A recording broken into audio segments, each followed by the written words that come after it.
You're listening to Blue Collar CEO, the podcast that's all about helping you build a better, more profitable, and more sustainable home service business. Each week, we'll cover a different topic that will help enable your company to move forward to success. And here's your host, Ryan Redding.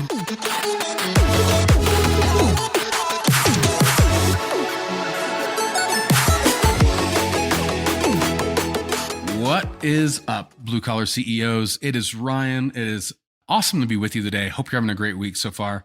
I am getting ready to have a really fascinating conversation with Lynn Wise. Lynn, if you don't know her yet, she was the general manager and owner of a plumbing, HVAC, and remodeling company for about 15 years. And after 25 years of working in the corporate world, she started a business called Contractor in Charge. They really specialize in like customer skills for customer service reps, scheduling, accounting for the trades. They're very, very good at what they do. What we're going to be talking about today, though, is something that's really fascinating, and that is artificial intelligence and how technology is going to impact our industry. There's going to be a lot of ideas we talk about. A lot of this is kind of very future thinking, a lot of forward thinking, but there's some really important lessons that I want to clue you into. But let's have me shut up. Let's introduce you to Lynn, and let's get going. Lynn, I am so glad that we're fighting. I'm going to start over because I shouldn't be tongue-tied right now. Good Lord. I haven't done that to a young man in a long time, so I'm excited. Oh my gosh. Okay, well, this episode's getting started off great for those. Yep. Oh my gosh. Yep. That's the way it goes. This is going to be awesome. So for those, I guess, who don't know who you are, let's just start there. Who are you? What do you do? Sure. So I am Lynn Wise, and I'm the CEO and founder of a company called Contractor in Charge. And what we do and what we strive to bring to life is virtual office solutions for the trades businesses. So we do really four things. We do inbound calls, so inbound calls to qualify and book appointments. We do outbound calls, so those calls that are related to different projects, whether they're securing membership appointments or following up on a direct mail piece or a customer loyalty program. Those are just some of the things that we can put into that bucket. We also do administrative things too. For example, like membership management. So we monitor and manage the memberships in ServiceTitan for clients. Okay. Mm-hmm. And then another big offering is that we are a 100% digital bookkeeping and accounting solution along with cash flow management for the trades. So that's so interesting because that's, on one hand, a lot of those things sound similar, but when you start getting into it, some of them have very unique sort of applications. And right. Contractor in Charge, we'll make sure that your link to your business is in the show notes.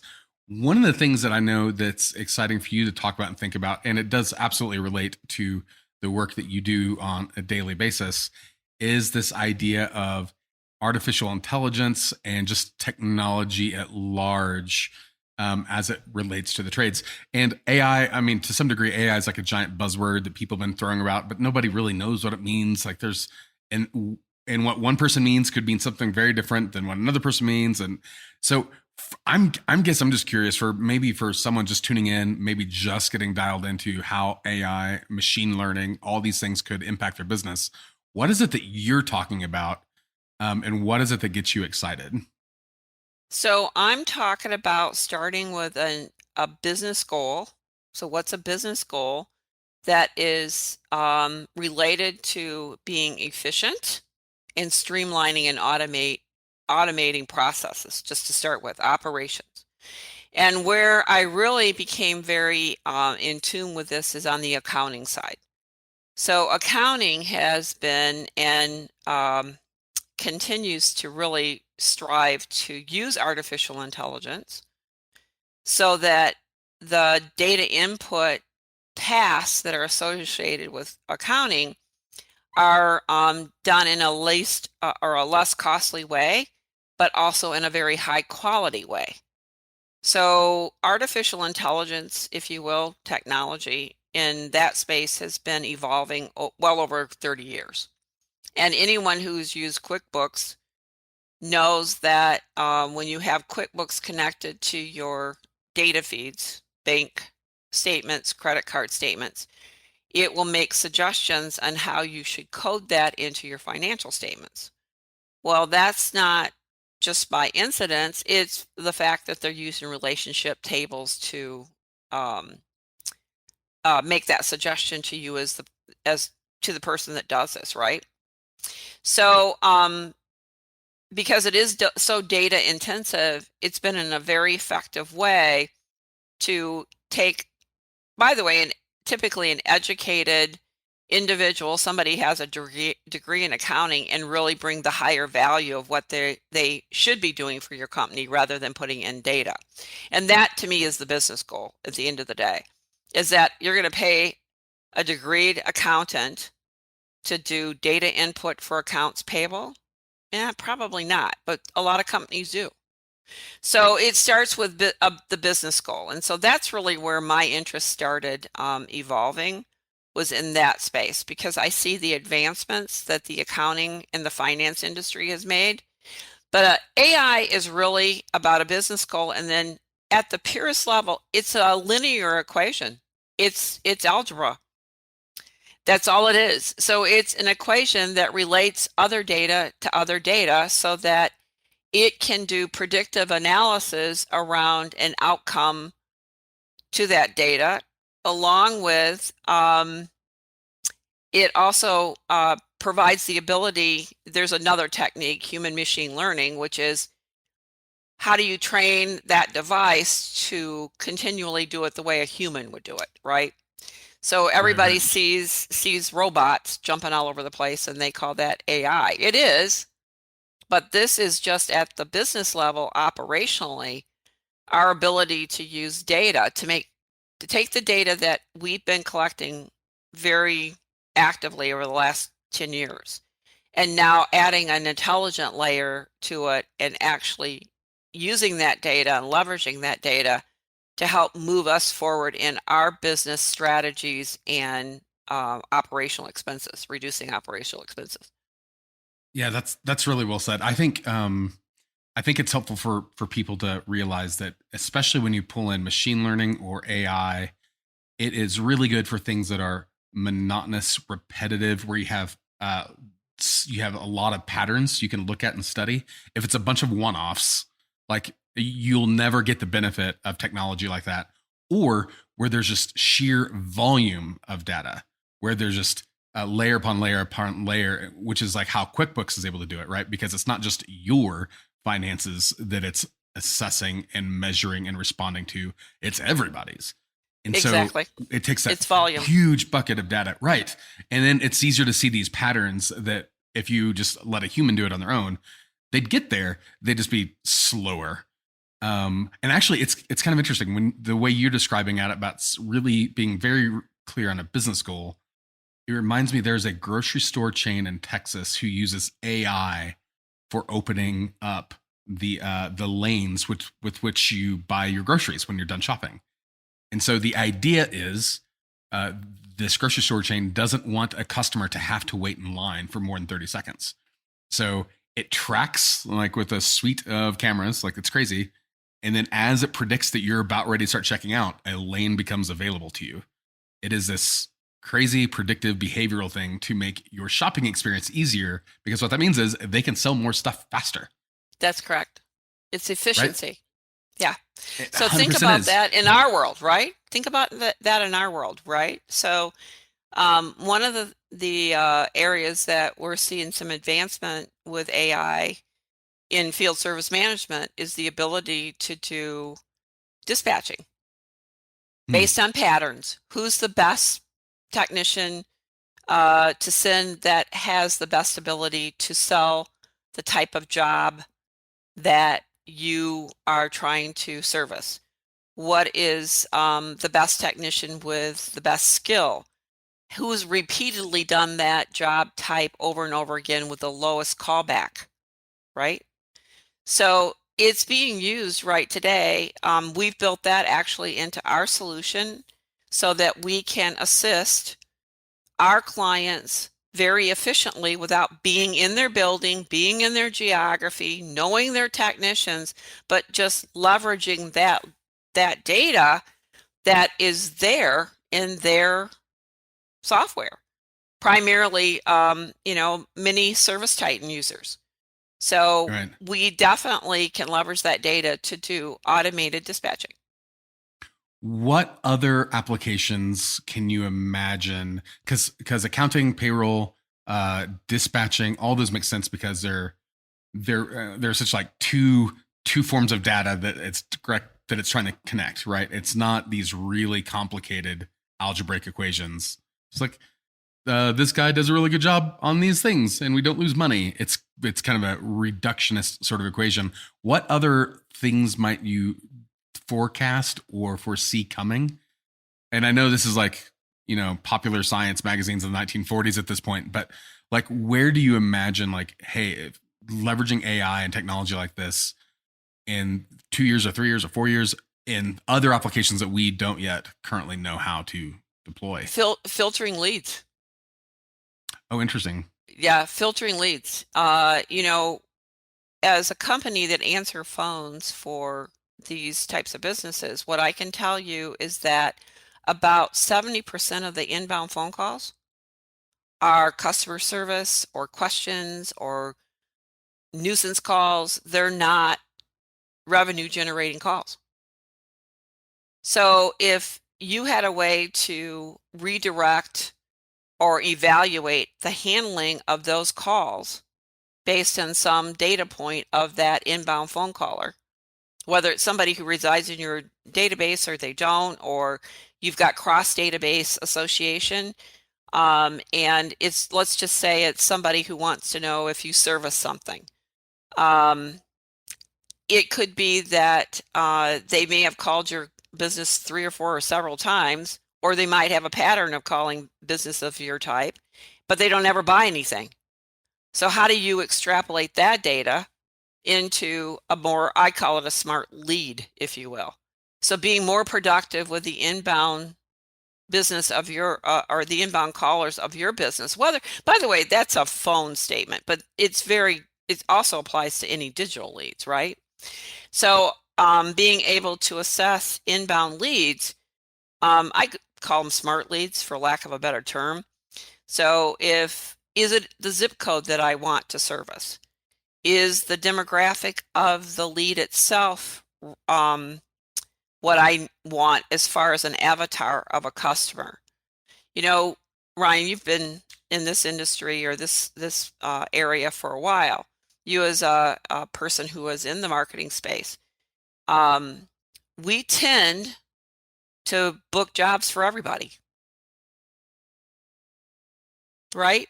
And we tend to roll the tires for everything.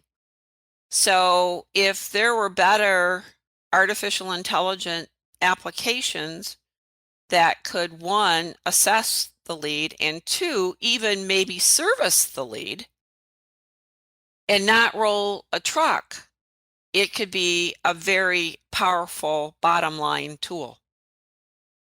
And I kind of look at it that we've got, we're all struggling with the shrinkage of the workforce, right? So there's a shortage of trades. There's a shortage of customer service skills. There's a shortage of accounting, etc.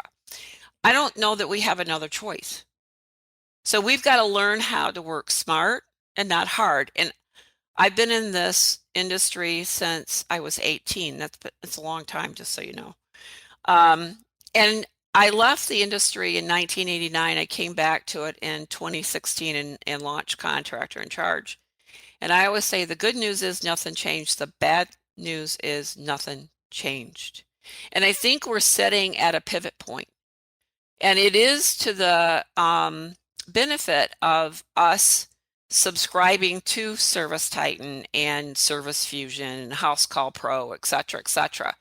Now we have data that we can leverage, and we can use that data to make better decisions for our business on an everyday basis. So we could now have intelligent data versus just stagnant data. Right. And I think that's the key differentiator, right? Is uh in the 60s and 70s when computing systems were just far too expensive, very few people could actually afford to integrate these.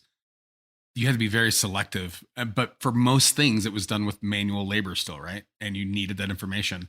Now it's like we're kind of in this advent age where most customers, I don't think, are aware of how even all this big data and AI impacts their daily life. Like there's cities who have AI running their traffic lights, right? Exactly. So most people have no idea.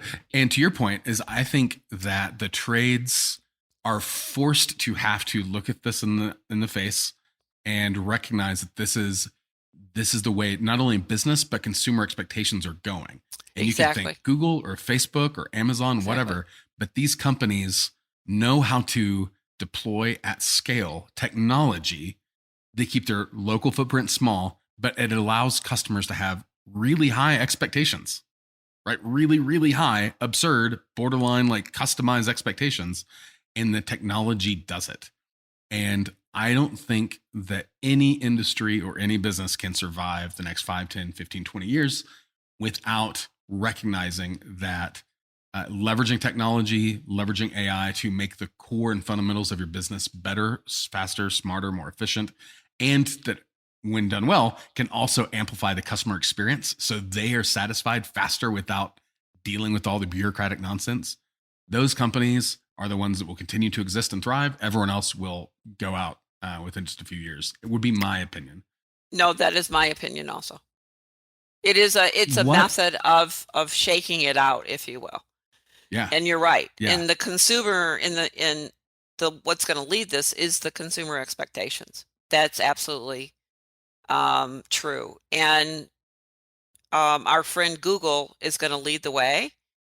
It's just that simple. We can't ignore it. We have to deal with it, and we have to understand what is their strategy, and then how do we, as small businesses, whether it's in the trades or otherwise, how do we fit into that world, and what's the innovations and the evolutions that are going to help us become part of that next generation and innovative services that the consumers are going to want to have. Because right now Okay, so we're here's a not question. we're not very innovative. I'll be honest with you in this industry. Well, yeah, as an industry, it's kind of a laggard. It's not early adopters by and large. There's a few No. individuals who are, but as an industry, Yes. it's slow to adopt to change. But you mentioned Google, and this is something that directly impacts your line of work. So are you familiar with like Google Duplex? No. Oh, I just befuddled you. This is amazing. So this blew my mind when I saw it a couple years ago, because the idea is, most people now do a search like, Mhm. hey, plumber near me or whatever, and they just Right. type and they have to call the company, and the company's like, well, water heaters X, whatever. And there's this back and forth about scheduling. And think about it for getting your hair cut, whatever. A couple years ago, Google developed an AI protocol that plugs directly into Google search.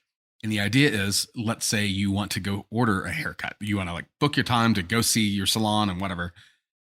Google will call the salon on your behalf, acting as though it's you, looking at your calendar to know when you're available, scheduling the appointment with the company, and then confirming it back to you via text and calendar invite. Here's your appointment. There you go.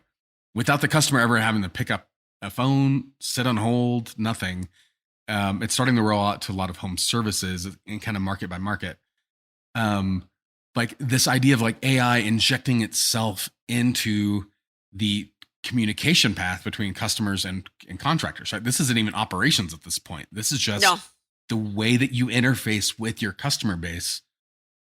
Now, like technology exists and is active in the real world, where AI is actually driving that bus now. Well, we're always on the cusp of that innovation, and I think we as owners in this space have to be cognizant of what are the things that are coming. And then how do we stay engaged? I think I've heard of that. I didn't know it was called Google Duplex, though. That was that name. But now that you're saying it to me, yeah, I am familiar with it. And let's just be honest, how efficient is that? Think how efficient that is, right? And so, but Robots are that pretty damn also, efficient. well, but that also means that we have to change that our operation models to accommodate that, because today we're real focused on creating a tremendous amount of flexibility in what we do, and that can work with some items, but for a lot of items, what you just described, it would be a far more efficient engagement model if you just let it work itself. But that changes our staffing models, that changes our training models. It changes everything when you start inserting that type of technology into the solutions that you're going to provide for customer experience. And again, this kind of comes back mixing up the worlds. So even though we service the trades, we're part of the call center or the contact center industry. This is another industry that's led its way with artificial intelligence. They've looked at linguistics and conversational AI. All of that has been pushing them to the edge for years because of the type of work that they deliver to their customers. And they know that they've got to come up with an alternative way than just having humans answer phones. Yeah. Yeah, and I think that's one of the fundamental differences with people who are struggling to get their head around AI is that the traditional thing is just throw more humans at the problem. And it should be the flip-flop of that. It should be the opposite. And that's what it allows you to do. Yeah, exactly. Exactly. And so, yeah, Amazon, again, these tech companies are so easy to point to about how they leverage technology like this because they have to. They have to have their scale. Companies of their size could not exist in the early 1900s because this technology didn't exist. The companies would just like succumb to their own bloat. But if anyone goes to like an Amazon distribution center and sees how many like robotic implementations there are getting packages from this shelf to the truck that's going to your house, all that's driven by AI, like all of it. There's no human AI typing in commands. No.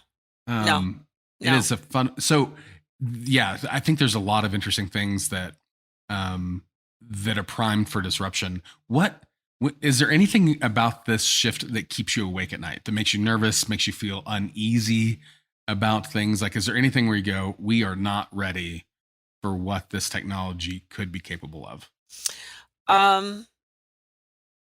Yeah, what keeps me up at night is whether or not we are actually aware. I think we just kind of talked about it. So being aware of what's available out there in other industries and not being so siloed in just what we do, but looking at other industries, whether it is an Amazon distribution center or it's an airline or it is call centers or it is accounting. You know, I think one of the things that was so enlightening to me, I left the industry and I went and I worked for IBM. So I had the opportunity to work in software in professional services, and we delivered those types of solutions to, I primarily worked in the telco space, and I honestly learned so much by being outside the industry than being inside the industry, and we've got to break out of our shell. We're going to have to go beyond where we're at to learn what it is that we don't know. Well, and I think that's what keeps me up at night. You know, and I think that's actually a really valid point, because I think the companies, the home service companies who have the most sustainable growth, the most healthy cultures, the highest, like if you look at their financials, they're sound. Those companies tend to be led by people who are outside the trades. That's correct. Right. They tend to pull in people from operational backgrounds from Silicon Valley, or they tend to pull in people from finance that's on like the East Coast. Like they have more complicated business acumen sitting at the helm on the leadership team than most other companies. And because of that, because they are able to leverage, like for you bring in your IBM experience. I have a close friend of mine who is a C-suite exec for IBM for years. And I absolutely can relate to the impact that that culture has on your development, your understanding of framing problems and solving them. Because IBM has a unique culture in that way. When you That's take right. that to other industries and other businesses and other applications, that impact of your experience is like a game changer for you, right? It gives you significantly more advantageous resources and capabilities to attack problems from a unique angle. And yeah, I think if people in the trades can get their mind outside of this is the way we've always done it, this is what it was 10 years ago, it was good enough for my grandpa when he did it, or these really linear sort of like baby steps. It's baby steps, and The you said that right. the Yes. yeah, the pace of change is picking up so much faster that sometimes the fastest way to adapt is to bring in someone with outside experience. And I think that's a really fair point you made. Well, I think that's why we, as a small company that does provide services to this industry, one, it has allowed us to be innovative in how we deliver a solution.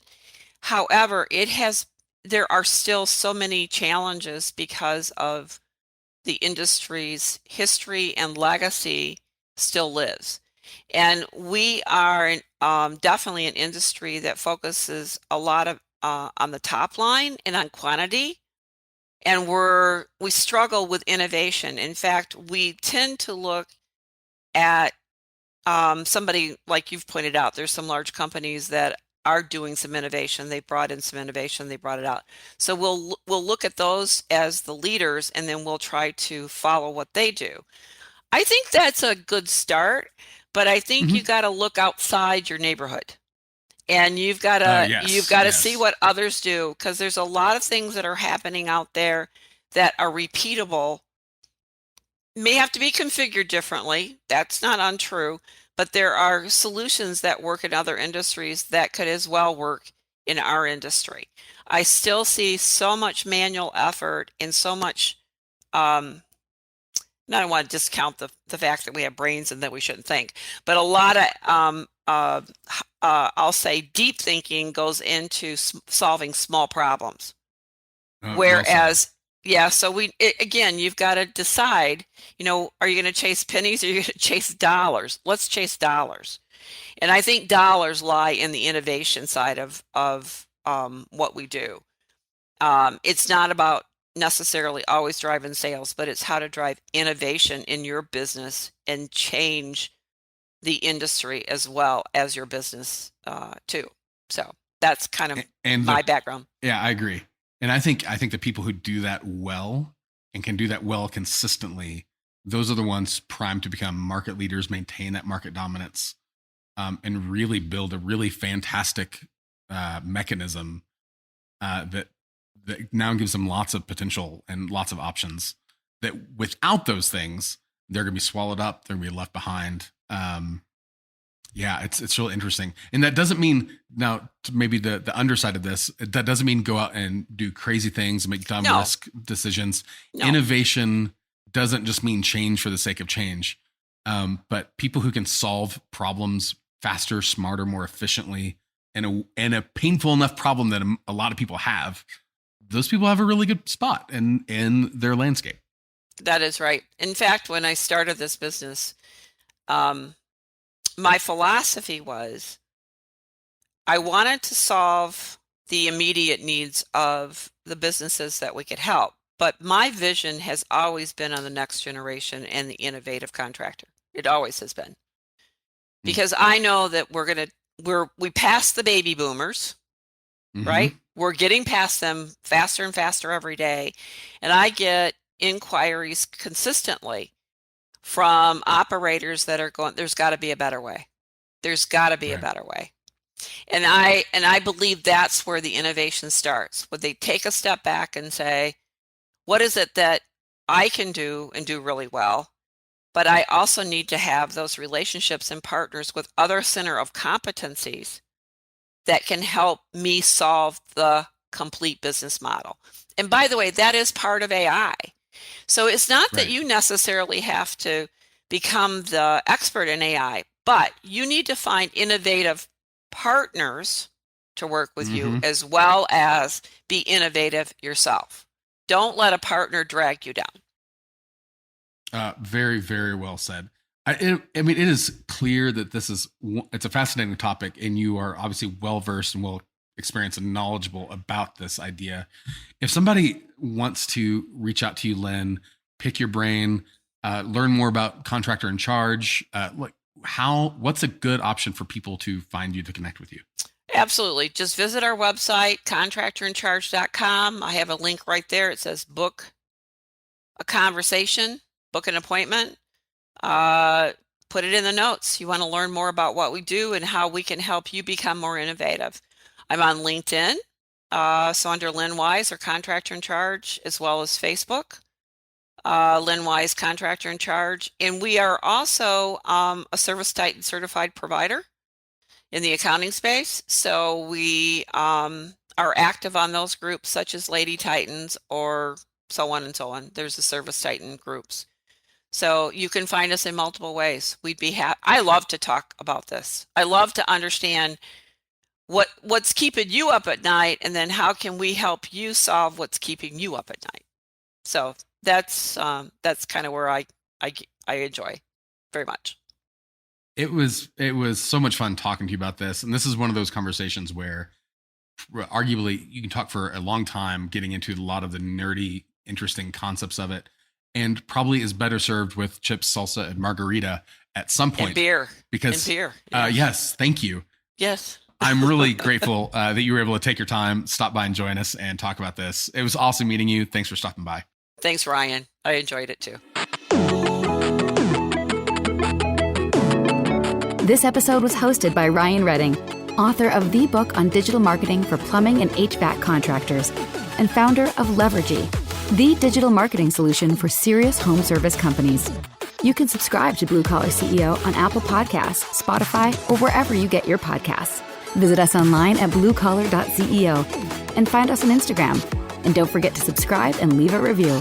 Thanks for tuning in. We'll be back next week with another awesome episode. See you soon.